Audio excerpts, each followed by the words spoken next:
আমার মার্কেটে যারা ব্যবসা করবেন তাদের প্রত্যেকের লাইসেন্স থাকতে হবে, তাদের প্রত্যেকের ইনফরমেশনগুলো সরকারের কাছে ডকুমেন্টেড থাকতে হবে, কে কতটুকু লগ্নি করছেন, ব্যবসা করছেন, সেই তথ্যপত্রগুলো সরকারের জানা থাকবে। এবং সে কারণে আমি বলছি যে বাজারে আনরেগুলেটেড এবং আনরেজিস্টার্ড মার্কেট এজেন্টের দৌরাত্ম্য তৈরি হয়েছে, এবং সেটা সাপ্লাই চেইন ভিত্তিক, এবং সাপ্লাই চেইনের বাইরেও তো প্রচুর রয়েছে, পুলিশের চাঁদা, স্থানীয় রাজনীতিবিদদের চাঁদা, এগুলো তো রয়েছে। এবং সেগুলো বহন করে এতদিন ওইগুলো দিয়েই মোটামুটি তাও আমরা আমাদের খাওয়াতে পেরেছেন ব্যবসায়ীরা, এখন ওটা দিয়েও আর হচ্ছে না, আরো নতুন নতুন হচ্ছে। কেননা ফুড মার্কেট বড় হচ্ছে, মানুষের পারচেজিং ক্যাপাসিটি বাড়ছে, ফুড মার্কেটে লগ্নি করে মুনাফা করার সুযোগ তৈরি। আমি এটিকে খারাপ বলছি না, কিন্তু it should be regulated, it should be registered, and no one unregulated unregistered ওয়েতে কেউ যেন এই বাজারে ব্যবসা না করতে পারে, সেই জায়গায় আমাদেরকে যেতে হবে।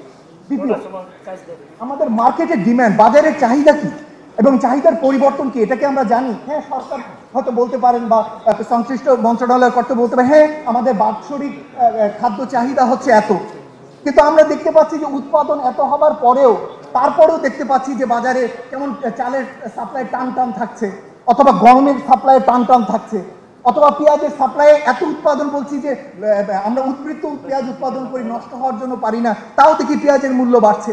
তার একটা বড় কারণ হলো যে আমাদের যে ডিমান্ড ক্যালকুলেশন এটা অ্যাপ্রোপ্রিয়েট না। আমি আবার বলছি, আমাদের ভোক্তাদের বেড়েছে, পারচেজিং ক্যাপাসিটি বেড়েছে, তার আয় বেড়েছে, পণ্য এখন শুধু খাদ্যপণ্য হিসেবে ব্যবহৃত হয় না, পণ্য এখন ফিড মিল হিসেবে ব্যবহৃত হয়, পণ্য এখন ইন্ডাস্ট্রিয়াল র ম্যাটেরিয়াল হিসেবে ব্যবহৃত হয়। একই চাল, একই গম, আপনি তো সেগুলো তো আপনার হিসেবের ভিতরে থাকতে হবে, ধরতে হবে। সুতরাং আমাদের ডিমান্ড ক্যালকুলেশনের পার্টটা আরো বেটার ওয়েতে রেগুলার হতে হবে, এবং সেটা কোন কোন খাতে কেমন, এবং সেটা নিয়মিত ভিত্তিতে সেটা আপডেটেড থাকতে হবে। যেমন আমি একটা স্টাডিতে পড়েছি যে মানুষের আয় বৃদ্ধি পেলে পেঁয়াজের কনজাম্পশন বাড়ে, বিভিন্ন, এবং আপনারা নিজেরাই নিজেদের বাড়ির দিকে তাকিয়ে দেখবেন, আগে যতটুকু পেঁয়াজ খেতেন তার থেকে পেঁয়াজের পরিমাণ এখন বেশি। আমাদের বাবা মা ছোটবেলা আগে যতটুকু সয়াবিন তেল ব্যবহার করতেন, সয়াবিন তেলের ব্যবহার কিন্তু এখন বাড়িয়ে দিয়েছে, ডুবা তেল, কম তেল, ভাসা তেল, অনেক রকমের তেল। তার মানে হচ্ছে কি, মানুষের ডিমান্ড বাড়ছে, আপনি অ্যাবিলিটি আছে, বাড়ছে, কিন্তু আমার কথা হচ্ছে ওই ডিমান্ডটা পুরো জানা থাকতে, এটি আমার বলা। আর হলো আমার এই যে ইয়ারলি মার্কেট ডিমান্ডকে আমাকে ডেইলি মার্কেট ডিমান্ডে যেতে হয়। আপনারা জানেন যে একজন ব্যবসায়ী ডেইলি মার্কেট ডিমান্ড জানেন, কোন একটা বাজারে কতদিন ওই দিনের ডিমান্ড, সেটা একজন ব্যবসায়ী জানে, কিন্তু আমাদের সরকারের কাছে ওই তথ্য নেই। ডেইলি ডিমান্ড এবং সেই মার্কেট ডিমান্ডটা কে কতটুকু সাপ্লাই দেবেন সেটাও আমার ওই ইরা জানেন, ডিলাররা জানেন, ডিস্ট্রিবিউটর জানেন, তারা জানেন, কিন্তু এই তথ্য সরকারের কাছেও থাকতে হবে। আমার জানা থাকতে হবে যে ফুড প্রডিউসার কারা, এবং কারা মার্কেটের সাপ্লায়ার, কারা ডিস্ট্রিবিউটর, কারা ডিলার, তাদের তথ্যপত্র কে কতটুকু সাপ্লাই দিচ্ছে, ডিস্ট্রিবিউট করছে, এবং সেটা দৈনিক ভিত্তিতে সেই তথ্যপত্রগুলো সরকারের কাঠামোর ভিতরে থাকতে হবে।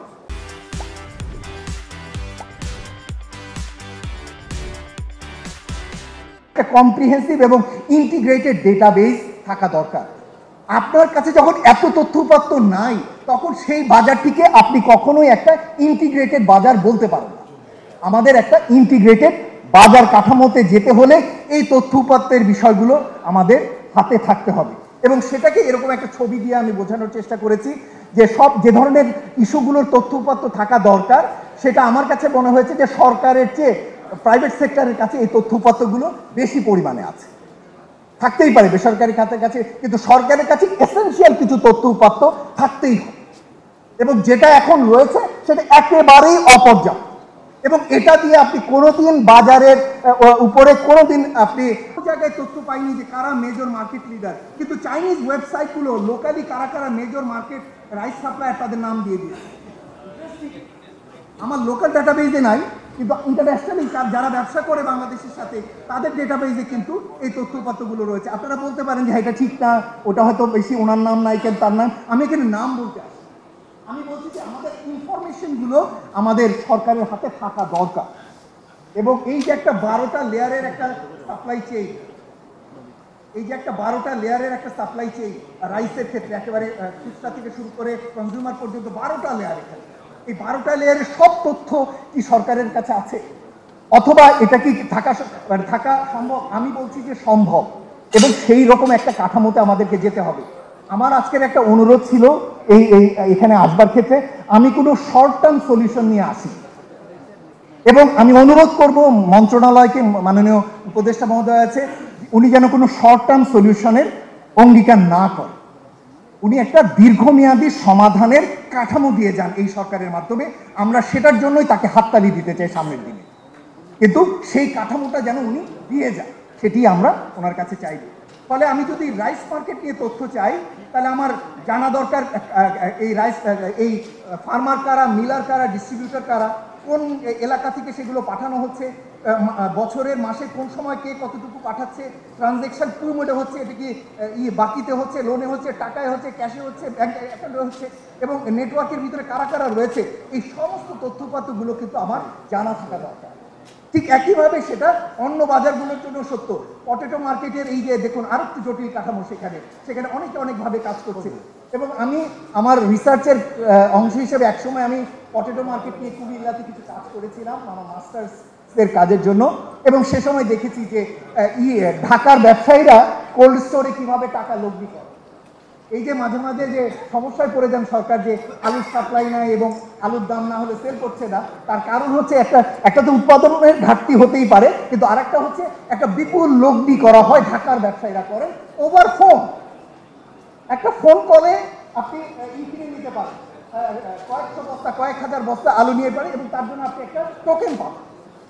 এই যে ইনফরমালাইজেশন মার্কেটের এরকম একটা মার্কেট স্ট্রাকচার চলতে পারে। সুতরাং সেই রকম জায়গায় আমাদেরকে অর্গানাইজ হয়ে যেতে হবে। আপনি লগ্নি করতে পারেন, তাহলে অবশ্যই আপনার রেজিস্টার্ড লাইসেন্স থাকতে হবে, আপনার সেই ডকুমেন্ট থাকতে হবে, আপনি নামে বেনামে আপনার পকেটে টাকা আছে, আচ্ছা 6 মাসের জন্য এখন একটু লগ্নি করি, আমি 2 কোটি টাকা ব্যবসা করি, এই ব্যবসা যাতে ফুড মার্কেটে বন্ধ হয়, এই ধরনের লগ্নি করলে এটা মার্কেটে যেতে হবে।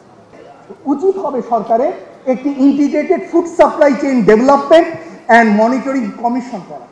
আমি এই কমিশন কিন্তু এখনকার কমিশনের কথা বলছি না, এই কমিশন অন্যান্য দেশগুলোতে আছে। বাজারের পণ্য সাপ্লাই ঠিক রাখার জন্য এভাবে কমিশন রয়েছে, এটি একটি পার্মানেন্ট কমিশন হবে। এটি কিন্তু শুধু তত্ত্বাবধায়ক অন্তর্বর্তী সরকার চলে যাবে তা না, এরকম একটি পার্মানেন্ট সেটআপে আমাদের যাওয়া দরকার। কেননা মন্ত্রণালয়ের যারা কর্তা প্রধান রয়েছেন তারা হাজারটা নিয়ে ব্যস্ত, হাজারটা প্রেশার তাদের উপর, কিন্তু এর বাইরে গিয়ে একটু সুস্থিরভাবে বাইরে থেকে কেউ নিয়মিত বাজারটি যাতে তদারকি করেন, বাজারে বিশ্লেষণ করেন, সুপারিশগুলো দেন, কি করতে হবে সেটি দেন, এই জন্য কিছু প্রাজ্ঞ লোকের কমিশন দরকার। আমি ভারতে এরকম কমিশন দীর্ঘ 1965 সাল থেকে ভারতে এরকম কমিশন কাজ করছে, অন্যান্য দেশগুলোতেও এটি আছে। এই কাজটি কিন্তু 1 বছর 2 বছরে হবে না, এই কাজটি করতে 3 থেকে 5 বছর সময় লাগতে পারে, কিন্তু আমি আশা করব আমাদের দীর্ঘমেয়াদী সমাধানের জন্য কাজ করা দরকার। কালকেই বাজারে মূল্য কমে যাওয়ার মতো উদ্যোগ নেওয়ার জন্য যেভাবে প্রেশার থাকে মন্ত্রণালয়ের উপরে, সেই জায়গা থেকে বেরিয়ে এসে কিভাবে দীর্ঘমেয়াদী সমাধানের জন্য কাজ করবেন, সেরকম একটি কাঠামো, একটা ডিজিটাল ফুড সাপ্লাই চেইন গড়ার, ইন্টিগ্রেটেড ফুড সাপ্লাই চেইন গড়ার একটা কাঠামোর কিছু ইঙ্গিত আমি আপনাদের কাছে উপস্থাপন করলাম।